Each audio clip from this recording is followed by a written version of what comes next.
அடுத்து டே ice cream plus mayo plus chilli சாஸை மிக்ஸ் பண்ணி சாப்பிடுடா.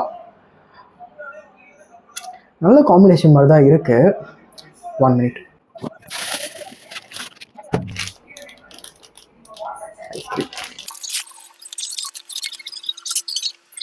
எனக்கு ஆக்சுவலி வந்து பார்த்தீங்கன்னா சில்லி சாஸ் வந்து பிடிக்காது. அதனால் நான் சில்லி சாஸ் பதிலாக டொமேட்டோ சாஸ் ஊற்றிக்க போகிறேன். First mayo.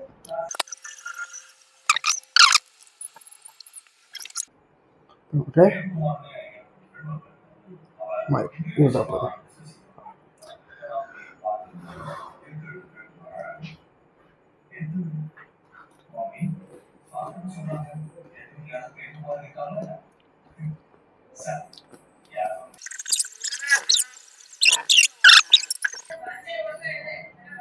பரவாயில்ல வயிறு கறக்கிறது இல்லை. ரொம்ப கவுதடா.